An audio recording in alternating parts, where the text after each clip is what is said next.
Hello, dear students. Myself, Gaganpreet Kaur. Your subject, Business Studies. We were studying the first chapter, that is Business, Trade and Commerce. Let's continue with the chapter. The remaining topic is Commerce. Now, what commerce is? Commerce includes all those activities which are necessary for facilitating the exchange of goods and services. The activities of buying, selling, or we can say exchange of goods and services, especially on a large scale. It includes legal, economic, political, social, cultural, and technological systems that operate in a country or international trade. So commerce includes two types of activities. These activities are trade and auxiliaries to trade. So let's talk about the first type of commerce, that is trade. Now what is a trade? Trade refers to buying and selling of goods and services with profit motive. It involves exchange of goods and services between buyers and the sellers. So now let's talk about what are the types of trade. On the basis of geographical location of the buyers and the sellers, trade can be classified into two categories. The very first one is internal trade and the second is external trade. So types of trade, the first one, internal trade. So what is an internal trade? The trade within a country. Supposingly India, that trade within India will be regarded as internal trade.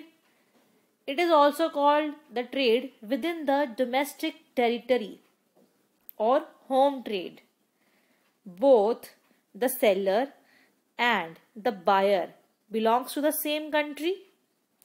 For example, trade done between the traders of Chennai and Indore is internal trade because Chennai and Indore both are states of India, right? So it will be regarded as internal trade. That means within the country. In this type of trade, payments are made in the currency of the country.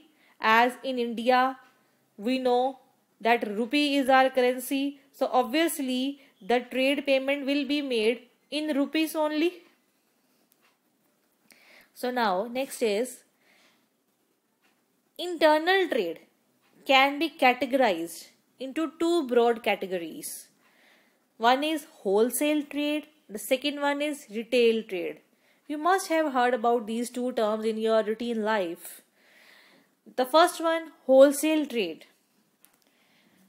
When the person buys the goods from the manufacturer or the producer in the large quantity and stores it, the person who do so is called wholesaler and the transaction is regarded as wholesale. He sells those goods to the retailer or we can say shopkeeper in small quantities. So, generally a wholesaler buys goods on cash from the producer and sells it on the credit to the retailer. The next is retail trade. What is a retail trade? When goods are purchased and sold in comparatively smaller quantities. A person who purchases the goods from the wholesaler and sell it to the ultimate consumer is called retailer. Who purchases it from the wholesaler and sell it to the ultimate consumers like us. They buy or purchase the goods in small quantities. For example, shops in your areas, shopkeeper is called retailer. So retailer acts as a link between the wholesalers and the consumers. So this was internal trade. As types of trade can be categorized into two categories: internal trade and external trade. In internal trade, we studied about two categories: wholesale trade and retail trade. Now let's talk about the external trade. Goods sold or purchased outside the domestic territory of the country is called external trade. So external trade is also called international trade or foreign trade. It refers to buying and selling of the goods and services between the people or between the organizations or companies which belongs to different countries. For example, trade between India or America, trade between India or Canada, trade between India or UK. This will be regarded as external trade. So, next is, here are three categories of external trade. The very first one is import trade. Import means buying of the goods from the foreign country. For example, India buys petrol from Iran, or India buys anything else from any other country. Import means purchasing of the goods from the foreign countries. The second one is export trade. Export means selling of the goods. As import means buying of the goods from the foreign country, export means selling of the goods to the foreign countries. As suppose India export tea to the UK, right? India export any other thing to other country like US, like Canada. It means selling of the goods to the foreign countries. The third one is entrepot trade or re-export trade. It means buying or importing of goods from one country for the purpose of selling, exporting these goods to the other country. Means buying from one country with the purpose of selling it not in our own country but to some other country is called entrepot. For example, an Indian company may import goods from Germany company and export it to the company in Nepal. So what is the conclusion? That commerce is backbone of the industry and the other business activities. So this was about trade. As commerce, here are two types. One is trade, other is auxiliaries to trade. So we completed with our first type, that is trade. Now shift to the next category, next type of commerce, that is auxiliaries to trade. Let's talk about, this is also known as aids to trade. Aids to trade. So activities that help in the smooth flow of trade are called aids to trade. Means all those activities which are helpful in doing trade are called aids to trade. Examples of these categories are like transportation facilities, insurance, banking facilities, warehousing facilities, advertising, etc.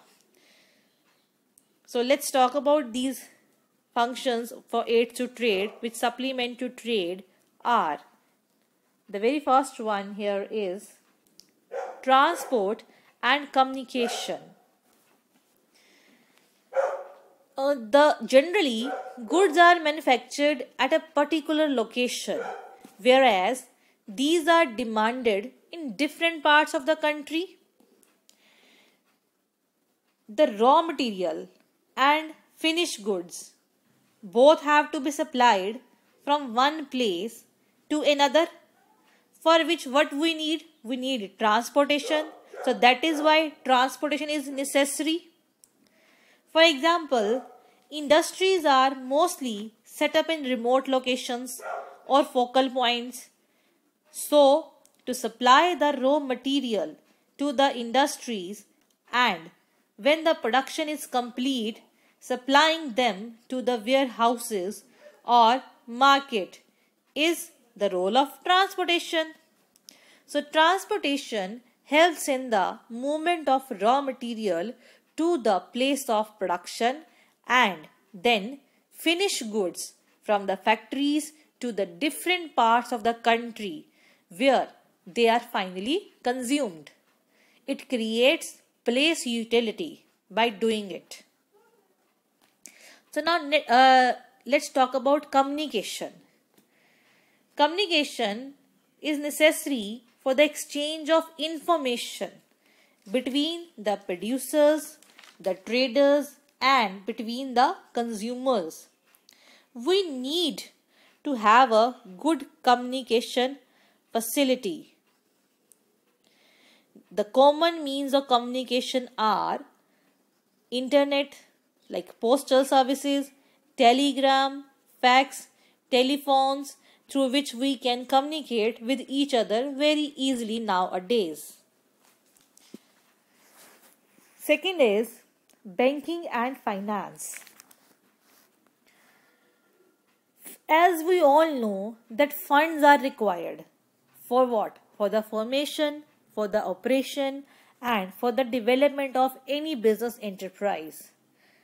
So right from the day one, a business needs funds. Just like a human body needs blood, as the finance is the backbone of the business, because the business activities cannot be run without adequate funds. So, business get these funds financed from the banks and the financial institution. Businesses require these funds for obtaining assets, for purchasing raw material, and for meeting day-to-day expenses like routine expenses. So business requires fund for obtaining these, like businessmen can acquire funds by availing banking loan facility, by credit facility, by overdraft facility, etc. Besides this, banks also provide various other valuable services to the business unit, such as banks collect on behalf of their business houses, that is, collection of the checks, discounting of the bills of the trader, remittances of the funds to different places, etc. The next is aids to trade, that is insurance. As we have studied about risk, so business entails several type of risk like fire, theft, death, natural calamities, etc. So risk and risk allows us that some risks are insurable. So the insurance company save us from the loss by providing insurance cover. Insurance companies undertake to make good the loss. So one can have marine insurance, life insurance, fire insurance, etc. There are many types of insurances which help the businesses. The next is warehousing facility. Generally, there is a time gap between the manufacturing and the consumption of the goods. Goods produced are not sold off immediately in the market. So now when the wholesaler buys the goods in the bulk quantity from the manufacturer, then there is a need to store the goods at a place so that these do not get damaged. The place where these goods are kept is called a warehouse. Here the goods are stored in the bulk quantity. Even you must have heard about cold storages, right? There are cold storages available which are used in case of perishable goods. Next is advertising facility. Advertisement means promoting the goods and the services for the purchase of the sale, for the purpose of the sales. If the customer is unknown about the goods or services, he may buy it from some other manufacturer. So, to bring your goods in limelight and to inform the customers about the features of your product, advertisement is utmost necessary. It may be done through any of the modes like TV, radio, social media, newspaper, pamphlets, etc. So here it is done. The last topic here is what are the functions, or we can say what is the role of commerce. As the main function of commerce is to what? Is to remove or erase all type of hindrances or problems so that smooth flow of goods and services from the manufacturer and consumers is possible. So the principal function of commerce is what? Is to remove the following problems, the following hindrances. So what are these hindrances? The number one is hindrance of persons. Commerce removes this hindrance by making goods available to the consumer from the manufacturer through effective trade channels. Like we can say proper channels, goods are supplied like from the manufacturer or the producer to the wholesaler, then from wholesaler to retailer, and then from retailer to the final consumer. The second one is hindrance of place. Like goods are manufactured at one place but consumers are scattered at other place, like different places. So how commerce helps to remove this hindrance? Through the transport facility. Commerce helps in this hindrance of place by providing transport facilities to the businesses. The third hindrance is of time. Some goods are manufactured in a particular season, right? But they are demanded throughout the year. For example, agriculture products such as sugar, cotton, pulses, wheat, rice, etc. On the contrary, some goods are manufactured throughout the year but are needed in a particular season. For example, woolen clothes are required only during the winter. So there is a gap. Which gap? There is a time gap between these two. That is the production and the final consumption of the goods. So how this hindrance can be removed? This hindrance can be removed with the facility of warehouse. A warehouse is the solution by which any business house can reduce the hindrance of time, because a person can store the goods until they are sold. So warehouses provide appropriate storage facilities to protect the goods from pests, fire, etc. The fourth hindrance is of risk. The risk of loss due to theft, fire, rain, flood, earthquake, accidents, riots, etc. The fear of loss of goods can be recovered by using insurance facility.